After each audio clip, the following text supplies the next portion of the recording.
All right, welcome to session 4 of course 3 of Technology Fundamentals, continuing our discussion on neural networks, specifically feed-forward neural networks, and revisiting the concept of learning curves, regularization, and classification tasks from our earlier sessions, except this time applying them to these neural nets.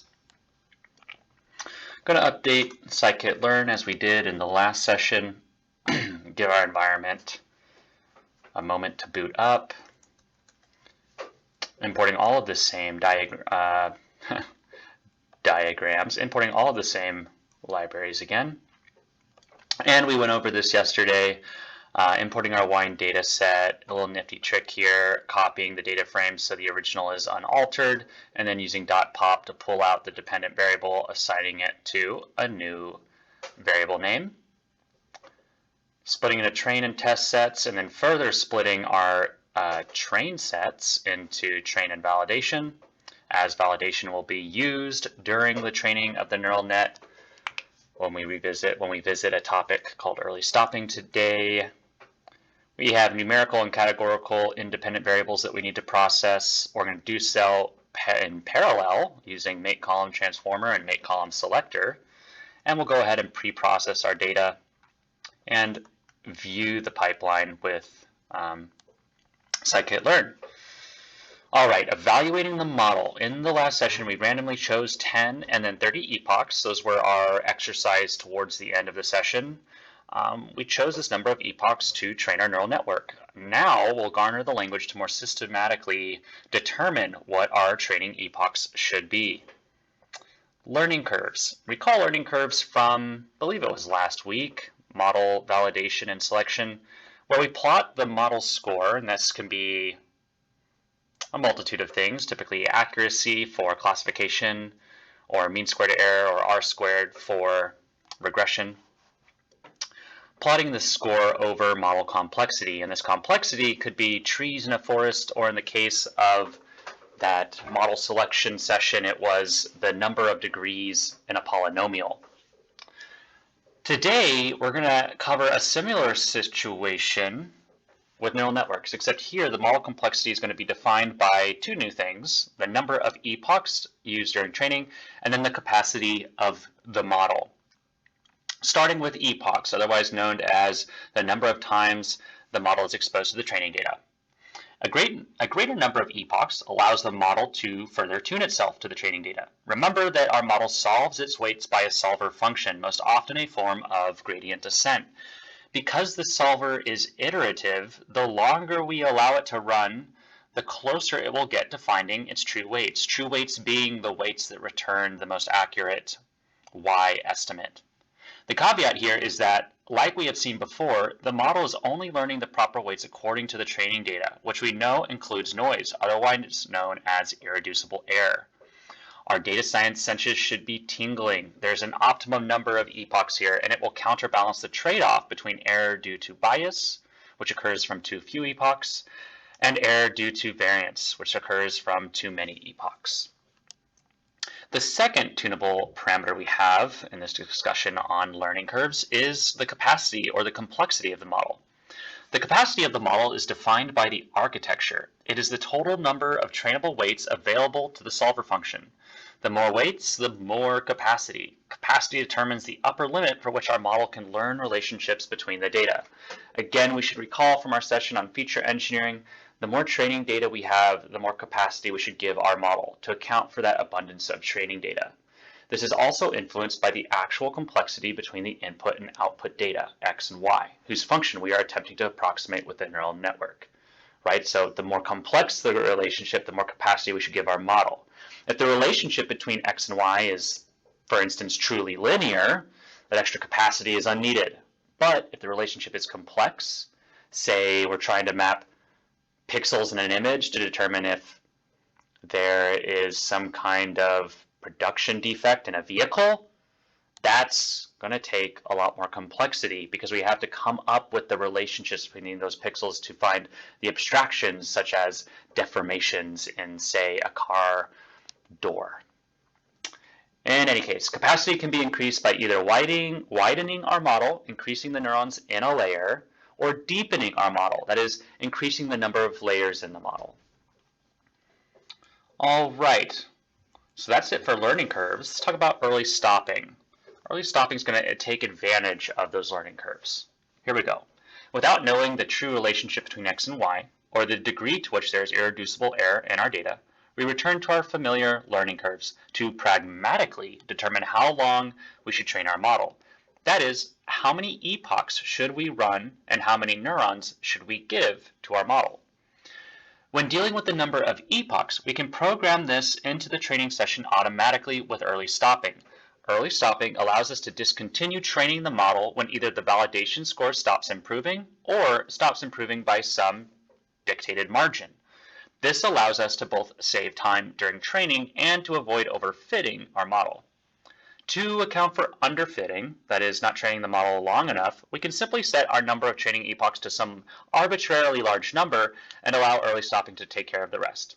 In TensorFlow Keras, we can invoke early stopping by setting a callback. A callback is simply a function that is called every so often. So I'm going to import early stopping from the callbacks library inside of Keras TensorFlow and set up some hyperparameters: minimum delta, patience, and restore weights. In the above, we are saying detect when the validation loss stops improving by 0.001. Check this over the past 20 epochs to avoid stopping early due to noise.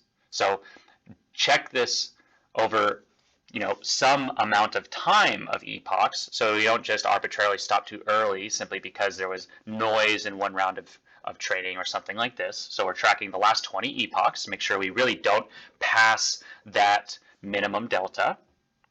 And then the last hyperparameter here, restored the best weights over the past 20 epoch period when early stopping was invoked. So restore best weights equals true means don't just take the weights from the last round, take the weights that resulted in the best loss over the last 20 steps. To invoke early stopping, we would enlist it in our call to fit like so. So I have model.fit, and when we call model.fit, we can set the hyperparameter callbacks, and we just include early stopping in a list. Exercise, try early stopping. Take your best model from the last exercise in session 1 and apply early stopping.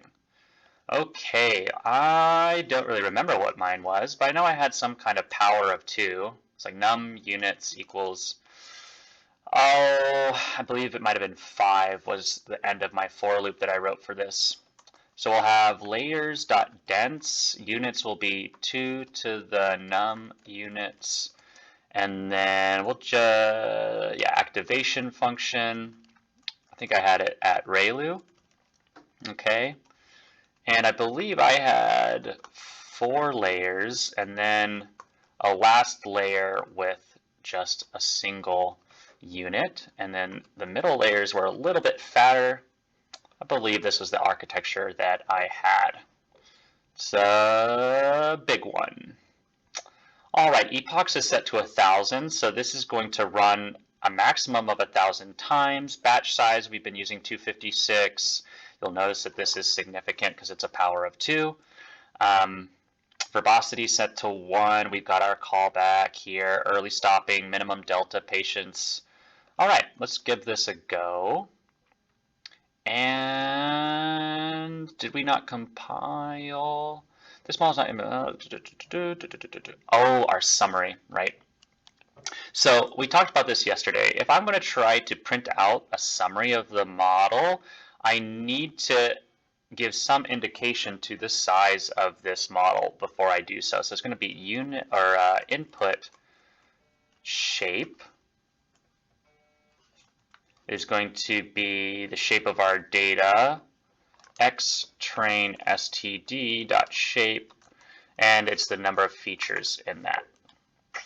All right, there we go. Hopefully this stops sometime before 1,000 epochs.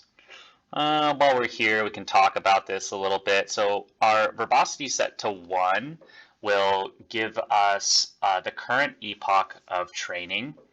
It will tell us the length of time used for that epoch, and then within that epoch, the length per step will give us the loss. Remember, the loss is from the training data, and then the val loss as well. The val loss is for our own edification until we invoke early stopping. Our early stopping callback will be looking at the validation data loss rather than the training data loss. And the reason for this, taking it back to our learning curves, is because the validation score will stop improving before the training score does. And this keeps us from overfitting. If that is still unclear to you, revisit the session on bias variance trade-off. All right. So we've trained our model. We can look at the learning curves and take a look there, see our validation loss stops improving in the last 20 epochs, and that's why we cut off training, even though our training loss was still improving, right? The delta between these two is an indication of overfitting. Little y predicted versus y true. Well, actually, y predicted on x, y predicted on x, y true on y. Regularizing layers, dropout, and batch normalization. All right, so we mentioned at the top of this notebook we would revisit the idea of regularization. There are dozens of different layer types for accomplishing different tasks, and more are being generated by researchers all the time. While we're on the topic of general model performance, there are two layer types we'll want to introduce here: dropout and batch normalization, or just batch norm.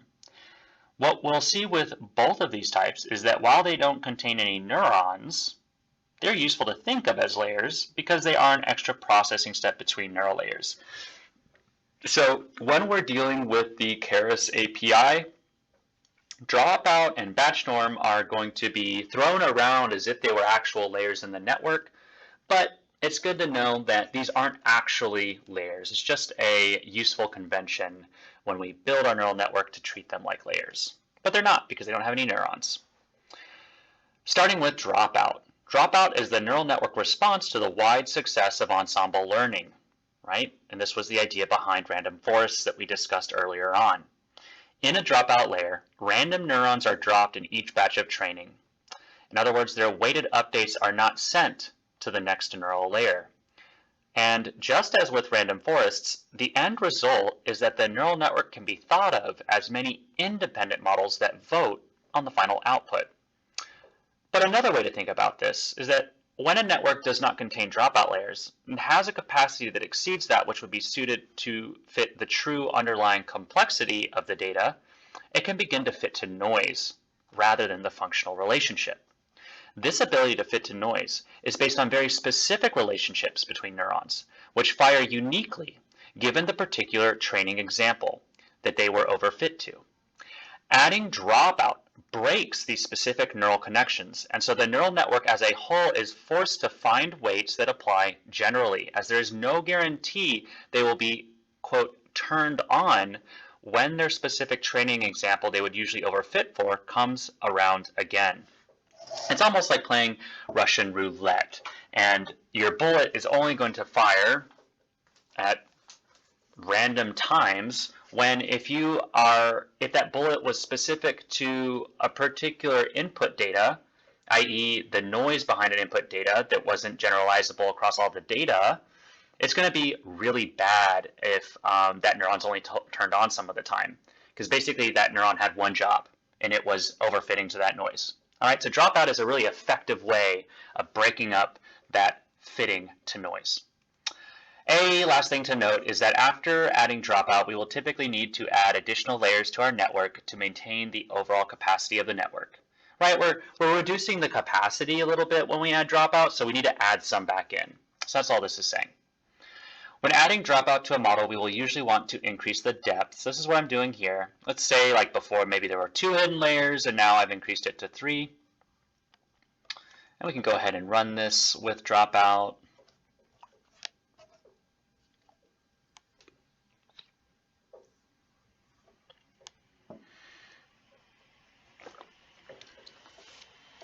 We see the dropout layers included in our model summary.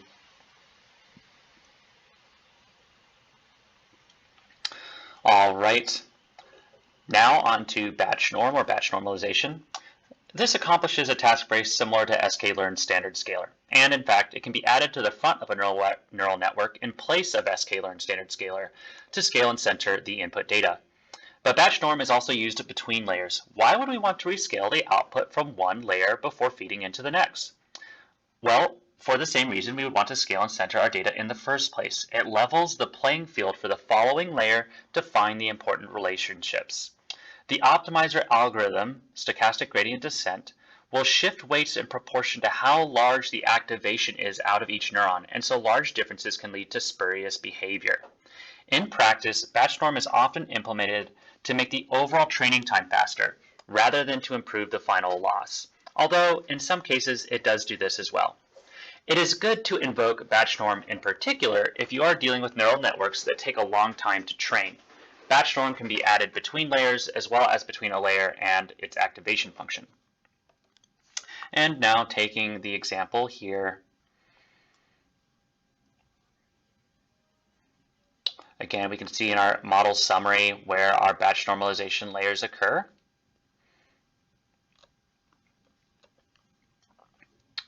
What are the tunable parameters of a batch normalization layer? Well, if it operates like standard scaler, presumably this would be a mean and a standard deviation, right? To scale and center our data, we need to subtract the mean, so we put the mean at 0, and then divide by the variance so that the variance is unity. Nothing super complex here. While this is running, we can go ahead and talk about the remainder. Okay, we got it finished. Something that's interesting is it looks like our losses are a little bit spikier, okay, but we still come to a flattening of the overall validation loss. Nothing changing much in our Y-pred versus Y-true. We can also add these two together, batch norm and dropout. Batch normalization hopefully to allow our model to train faster, and dropout to keep our model from overfitting. Exercise. Try batch normalization and dropout. Create 3 models and train for 100 epochs with early stopping. Compile and train the model previously defined above. Recreate the architecture but remove the batch norm layers.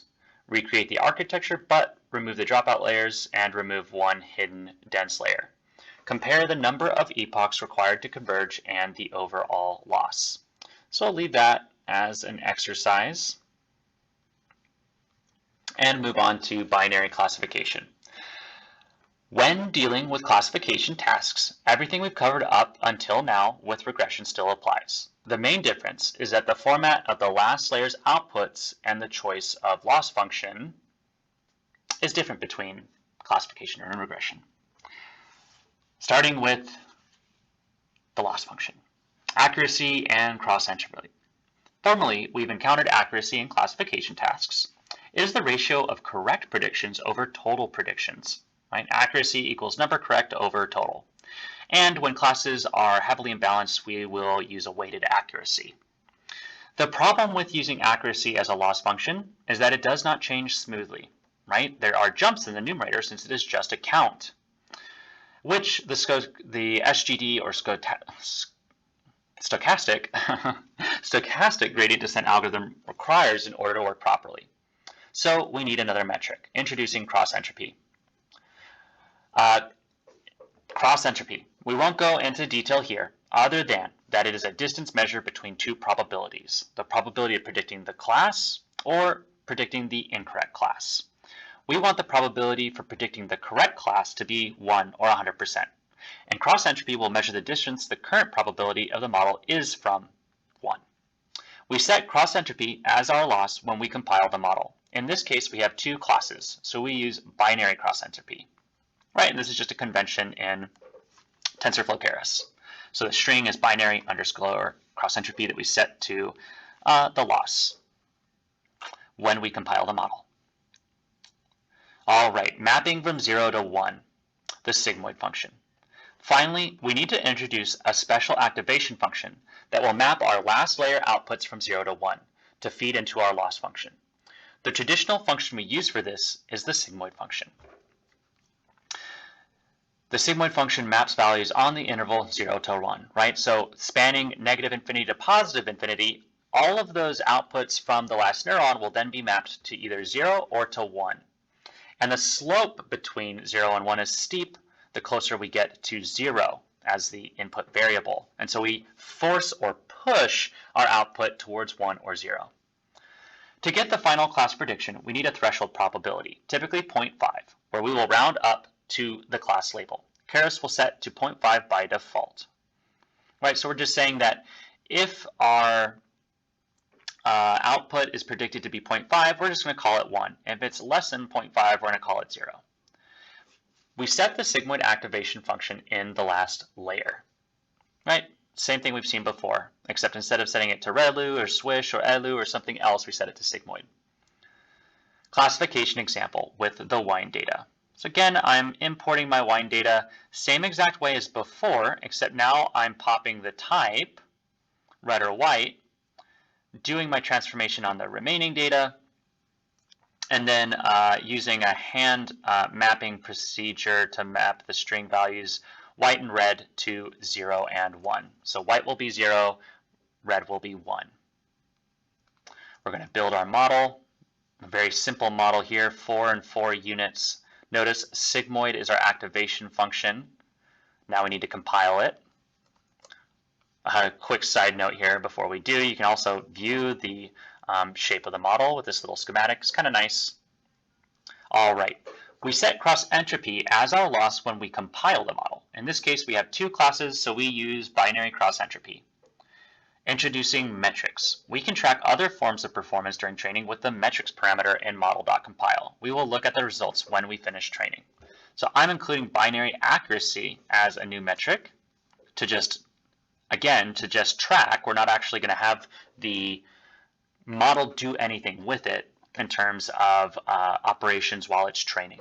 It's just a printout statement for us to observe. Invoking early stopping, setting the epochs to 1,000. Early stopping will be based on the validation data set. Weight updates will be based on the training data set. Verbosity set to 1. Batch size to 512. These steps are going much quicker than before. Why do we think this is? Well, our model's a lot smaller, right? So we're having to update less information with each step. Tracking loss gets down pretty low at 3%. And then binary accuracy at 99%. Same with our validation binary accuracy. You can plot the results. So on the top plot, we're looking at loss, and on the bottom, we're looking at accuracies for both the training and the validation data sets.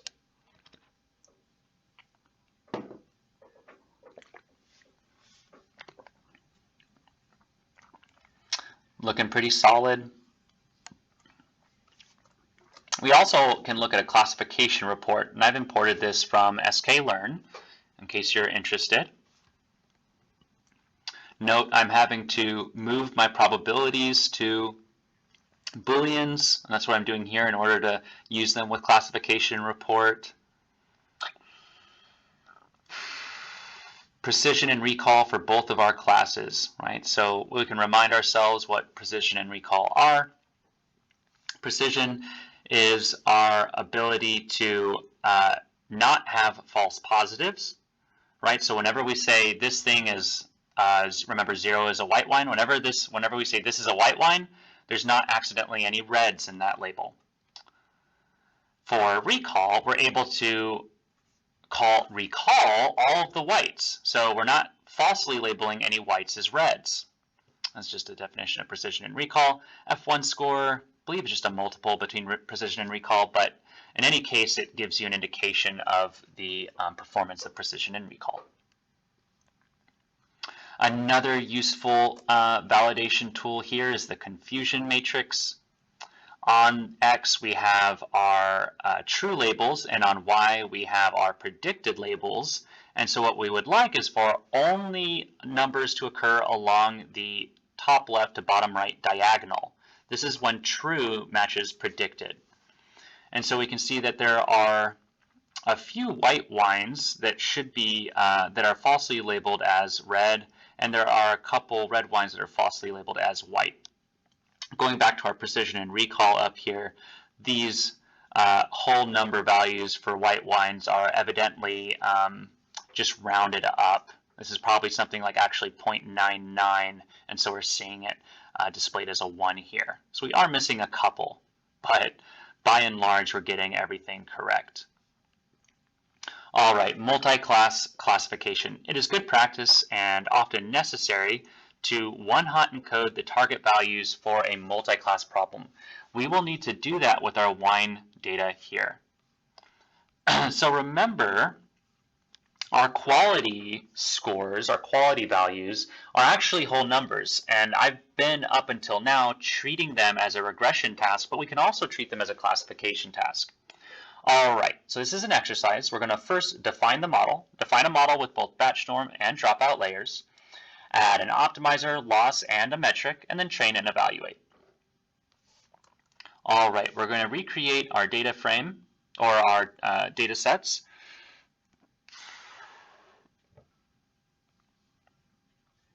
All right, with the numerical and categorical pipelines, we're going to have our training, our dependent variable just be the true untransformed dependent variable, so we're not taking the log here this time.